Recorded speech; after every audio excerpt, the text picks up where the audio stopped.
croire à la jeunesse biblique ou croire à la science? Père Duthène, certains pensent que nous descendons du singe pour devenir des Homo erectus et qu'à un moment donné, on ne sait pas trop quand, mais l'âme rejoignait le corps. Donc il est difficile de penser pour certains qu'Adam et Ève sont vraiment l'archétype de l'homme tel que Dieu aurait voulu les créer par sa divine volonté. Merci Père Duthène de répondre à cette question. Alors là, d'abord, il y a une première question. Est-ce que je mets ma foi dans la science ou est-ce que je mets ma foi dans ce que me dit la révélation? Déjà, là, il y a un problème. Oui, mais quand même... et non. Qu'est-ce que me dit la science? Va me dire cela. Et la révélation va me dire autre chose. Une chose est sûre, déjà, le moins ne peut pas faire du plus.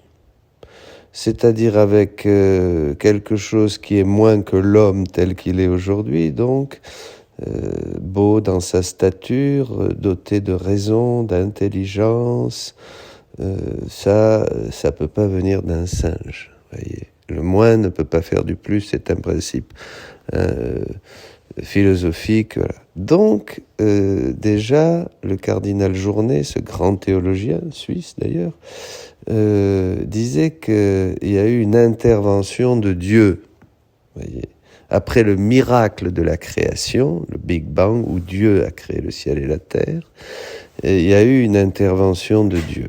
Voyez, déjà, ça c'est très important. Donc, déjà, il disait ça. Là, ce sont les préliminaires. Ensuite, la question du temps, notre temps, nous, que nous calculons, n'est pas le temps de Dieu. En Dieu, il n'y a pas, quand on dit ça a été fait en 7 jours, le ciel et la terre ont été faits en 7 jours, bien sûr, c'est du temps, nous, c'est pas un jour, 2 jours, c'est pas les 7 jours de la semaine, hein. Il n'a pas commencé lundi, puis c'est vite dépêché de terminer le samedi soir pour que dimanche, waouh, tout soit génial. Voyez, il faut faire attention aussi, nous sommes pleins de pièges de l'imagination, hein. Comme en Dieu aussi, on va créer des anthropomorphismes, on va dire, si Dieu était si bon, comment il permettrait que mon enfant ait un cancer, par exemple? Non, c'est pas possible, parce que nous aussi, on voit le bonheur humain, et Dieu ne veut pas nous donner un bonheur humain, mais un bonheur divin. Donc, il y a beaucoup de questions que cela touche, hein, et toutes ces questions tournent autour de qu'est-ce que nous faisons sur Terre, qui est l'homme. Alors l'homme, selon la Bible, selon la révélation, selon le Nouveau Testament, nous serons comme lui parce que nous le verrons tel qu'il est dans Saint Jean, 1 de Jean chapitre 3 verset 2. Et au début, Dieu dit « faisons ». Là, c'est pas comme les plantes, les arbres, les oiseaux et les vaches qu'il a tout créé avec une parole. Il a dit « faisons ». Donc il y a eu une activité des 3 personnes divines pour créer l'homme. Faisons l'homme à notre image et à notre ressemblance. Donc l'homme va être créé à l'image et à la ressemblance de Dieu, c'est-à-dire doté de facultés spirituelles, la volonté, l'intelligence et la mémoire. Bon. Alors, le singe, là, bon, il est quand même loin. Mais enfin, bon, c'est difficile on peut pas passer de l'un à l'autre, parce que c'est vrai qu'il y a eu des singes, qu'il y a eu des dinosaures, et qu'il y a eu tout ça, mais bien sûr. Hein, voilà. Il faut penser aussi qu'il n'y aura qu'au ciel que nous saurons tout.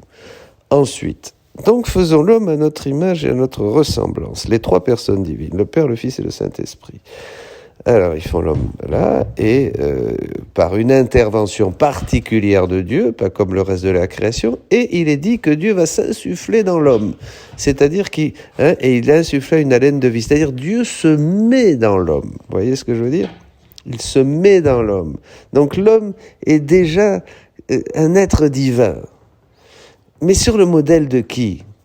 L'archétype, comme vous disiez, c'est pas le singe, là. Dieu ne peut pas faire des choses imparfaites. Dieu fait les choses parfaites. Et puis après, on se dégrade, vous voyez. Le premier, c'est le Christ, affirme la Bible. Le premier-né de toute créature, par qui tout a été fait, encore c'est la Bible. Pour lui, tout a été fait. Par lui, tout a été fait. Vous voyez, tout a été créé par lui, pour lui et en lui. en lui. C'est-à-dire que dans cet archétype, le Christ qui récapitule le ciel et la terre, l'homme parfait, parce qu'il est Dieu, en lui, tous nous avons été créés et tout a été créé, dit saint Paul, dit la Bible. Ça, c'est la révélation, dit l'Église, disent les saints. Et les saints l'ont même vu, l'ont même senti par expérience mystique. Tout a été créé en lui et pour lui. Toute la création, comme dit saint Paul, doit revenir à glorifier Dieu. Chapitre 8 de la lettre aux Romains. La création tout entière dans les douleurs de l'enfantement gémit, en attendant la révélation des fils de Dieu. C'est-à-dire que la création attend que nous retrouvions notre stature de fils et de filles de Dieu, c'est-à-dire comme Adam au début, comme le Christ ressuscité, si vous voulez. Parce que le premier-né de toute créature, c'est le Christ. Parfait homme, parfait Dieu. Voyez ? Alors après, évidemment, après le péché, où nous avons perdu la vie divine, la divine volonté opérante en nous, tous les dons surnaturels, il y a eu une dégradation, une déchéance, voyez, de l'homme. C'est là qu'on a eu besoin de prière et de commencer à prier. Mais le premier homme, c'est vraiment Jésus, et Adam était à l'image et à la ressemblance de Jésus. Et Marie sera la première sur terre qui va retrouver cette image et cette ressemblance de Jésus. Et d'ailleurs, elle va être, c'est pour ça, sa immaculée conception, et elle va être glorifiée dans son assomption vers le ciel. Vous voyez, c'est notre signe d'espérance. Donc, voilà. Alors après, ça n'empêche pas qu'il y a des ponts, et Saint Jean-Paul II a vu ça, des ponts entre la science et la foi. Bien sûr qu'il y a des ponts, et c'est intéressant, et certains théologiens s'efforcent de chercher tout ça. Mais en fait, il y a des choses qui sont affirmées par l'Église, qui ont été reprises dans le credo de Paul VI. L'homme a été créé parfait, à l'image et à la ressemblance de Dieu, dans le Christ, par le Christ. Voilà. Et Dieu est le Créateur qui a, à un moment donné, voulu sortir de lui-même et créer les choses ad extra. Dieu était parfaitement heureux en lui-même, bien sûr, le Père, le Fils et le Saint-Esprit, et Dieu a voulu, parce que ça c'est son amour, il a besoin d'aimer. Alors attention, c'est un anthropomorphisme justement, il n'y a pas de besoin en Dieu, mais il y a une nécessité d'amour en Dieu, et cette nécessité d'amour l'a poussé à créer quelque chose ad extra, et le premier ad extra, c'est-à-dire en dehors de la Trinité, c'est Jésus-Christ, bien sûr. Alors vous avez dit, mais non, mais Jésus, il est arrivé bien après. Non. En Dieu, il n'y a pas de temps. Donc tout ce qui existe pour nous dans le temps, voyez, l'incarnation de Noël que nous allons célébrer, la croix, la conception de la Vierge Marie, tout ce qui existe dans le temps existe dans l'éternité, automatiquement. Bon, enfin, pour pas compliquer. Donc de toute éternité, voilà.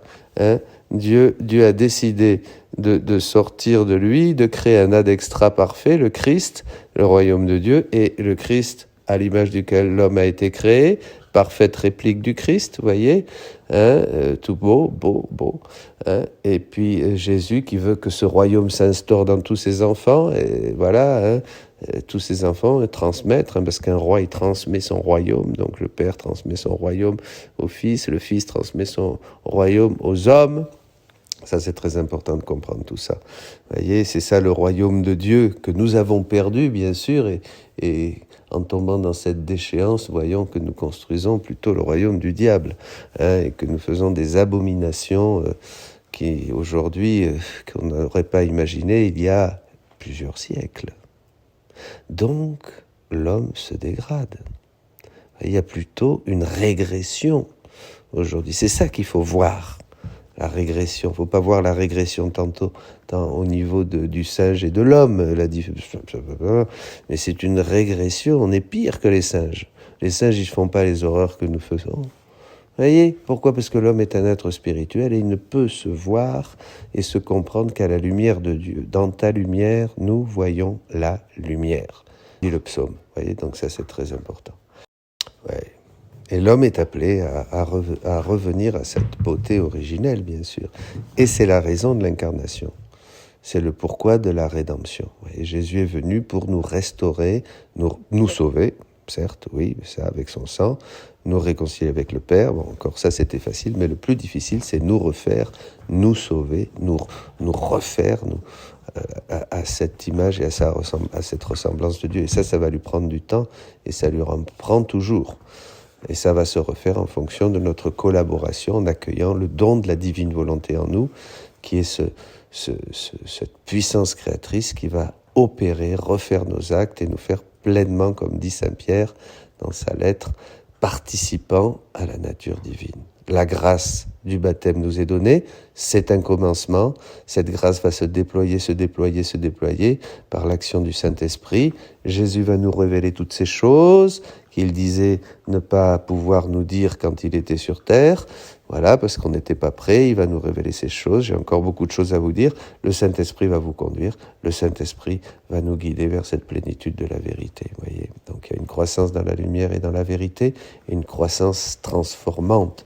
Une transformation de l'homme qui revient au but, à la place, au rang et à la finalité pour laquelle il a été créé. Et pour cela, nous avons besoin de ce grand don qui, au cœur de l'obscurité de ce monde barbare, nous est donné parce que Dieu, là où le péché abonde, la grâce surabonde, et le don de la divine volonté opérante et régnante.